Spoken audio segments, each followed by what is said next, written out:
Hello, ladies and gentlemen. Eddie Marcus here again. I want to talk to you today about freedom, as usual. Freedom that involves every last one of us being happy every day, most of the time at least. And to kind of, if we can, reflect from what brought us here, if we can. With the Christians, let me start with the Christian movement as it has been associated with me. Now, you can imagine that I've grown up my entire life, one way or another, connected with the church. And I have been blessed. And when I say these things, I'm associating that reality with you, that you have some connection with the church, and you have been blessed as I have. But for some strange reason, ladies and gentlemen, it appears that I see things a little bit different than the way I was taught. What I mean by taught, the things I heard, things I watched and saw, and the outcomes. These things are different with me. I see that going to church really doesn't have any real effect that would take us from where we are right now. I'm not saying it didn't bring us here. In fact, I'm sure it played a major role in bringing us here. But I don't see it taking us where we talk about trying to go. We talk, big talk. We are all good in our own ways. America, the greatest nation on the face of the earth. Eddie Marcus, I am the greatest. All of these kinds of things, we can do that stuff. And it can make us feel good. Ain't nothing wrong with that. I'm not trying to say it is, except the fact that it tears us away from reality.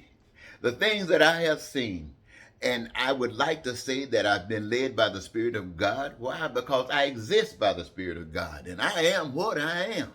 And what I see around here, I don't see anybody.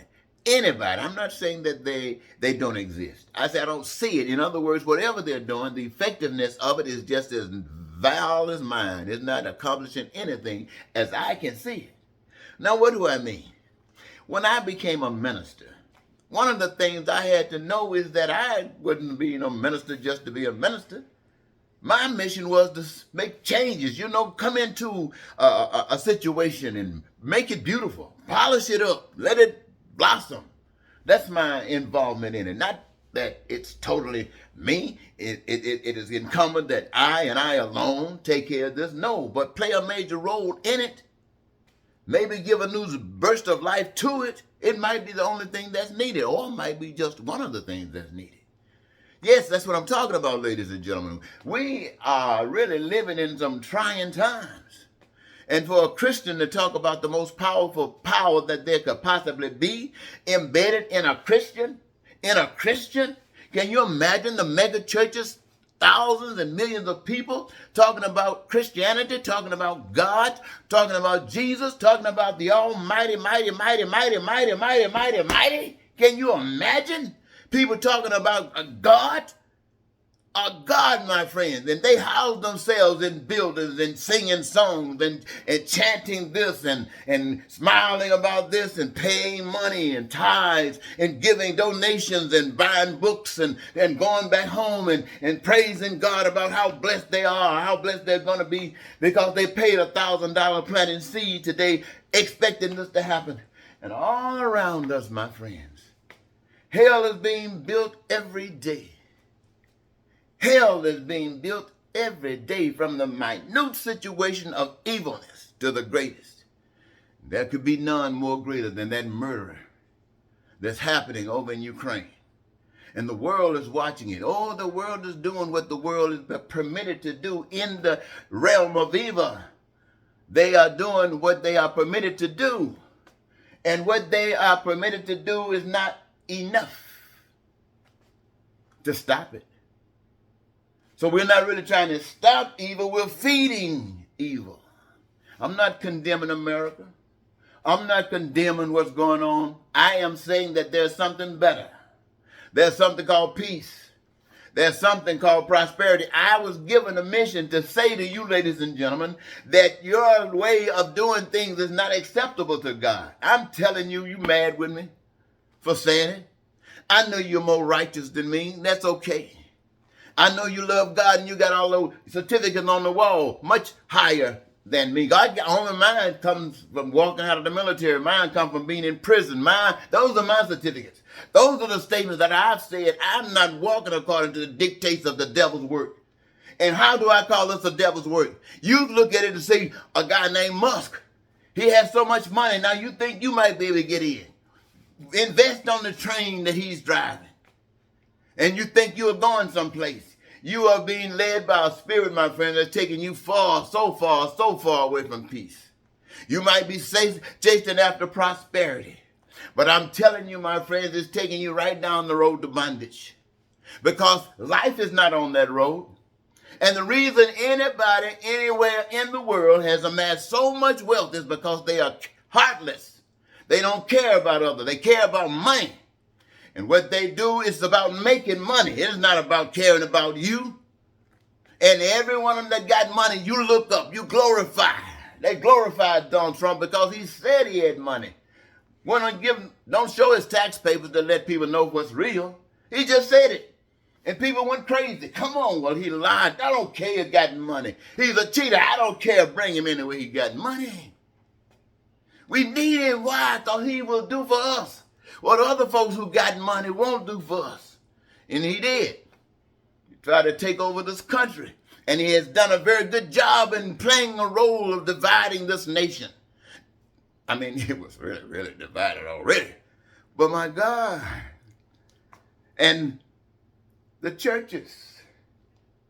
Look at the poverty. Look at the people at the border. What did you say at the border? Build a wall. This is the church. Not all of the church, but it's the same thing. Some do, some don't. What it means, confusion. Nothing. And so my message that I was given was to prove to myself. Go around the country and let people know that the answer has already been provided. Get off your knees expecting somebody to drop something on you and stand up and create it.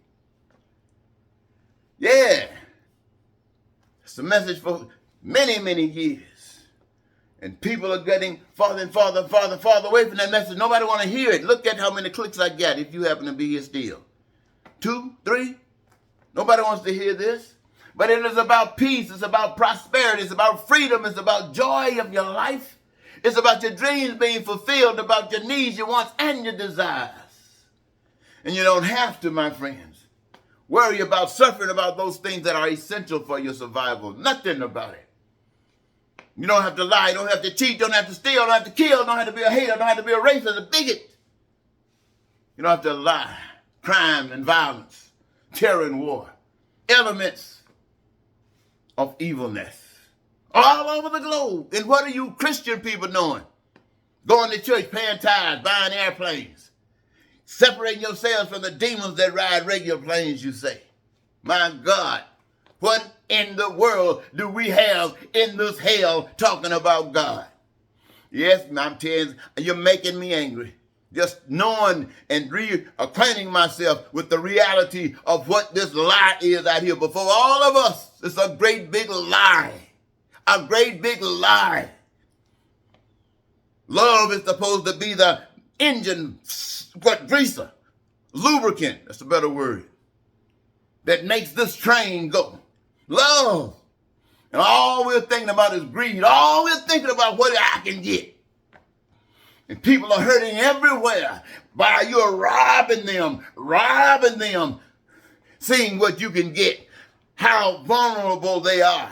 How you can exploit them, how you can scam them, how you can do whatever you can so you can be a top dog on top of darn babies. Oh my God, my God, my God, my God. And I'm speaking, if you're listening,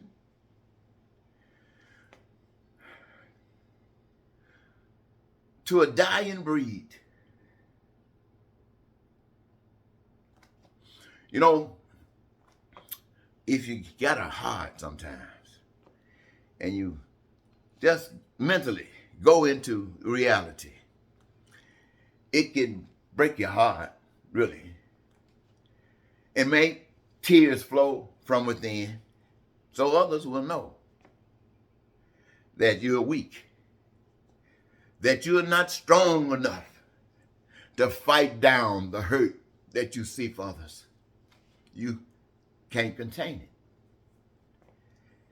And so I'm one of the biggest crybabies. You don't see that much of me. But my crying is because I know every last one of you care. I know you care. I know you care. But you just do not know what to do. We are all confused. We want to do the best we can do, but the confusion is so great. Only thing we can do is basically trust ourselves, and we know that we don't know any more than what we can do, basically, in the guidance that we've been taught to protect ourselves, and it does not actually respond in that positive way to one another. And so, it is this way. But on this earth, where human beings exist, one day will be an expression of heaven or an expression of hell. You see, it's not very complicated to understand what heaven is built on. Heaven is built on caring. All you got to do is care about others. And you won't harm them. All you got to do is care about others. And you'll look out for them. All you got to do is care about others. And you will protect them. But if you're greedy, heartless, then every opportunity you can get to take, you'll do it. And when you do that, it will cause pain. It will cause suffering. And sure, you might want to hide it, but you can't hide it because it's there. The real evidence is in the pain. And the only way you can hide that is to get rid of it. So, yeah, I just didn't mean to talk this long, I don't think. But I wanted to take advantage of this moment to say that it's a lot of us. Well, I don't want to say about that. I just want to tell you about me. As I can say, we don't understand. But that in that not understanding, there's suffering. And you got the power to change it. You got the power to change it. I'm not going to say God got the power to change it. I say you got the power to change it. Because if God is going to change it, God is going to change it by changing you and you becoming the power of change on this earth. So unless you're ready to be somebody, I mean really somebody, and who and what is really somebody? Somebody who cares. Somebody who cares. Nothing wrong with being greedy. But your greed is because you're so compassionately concerned about everybody. And you want to make sure that you ain't robbing them. But you're planning that they may eat. Planning the spirit of love. Let me end this thing, ladies and gentlemen, before I start another message. Until next time, I want to thank you again. Eddie Marcus saying goodbye.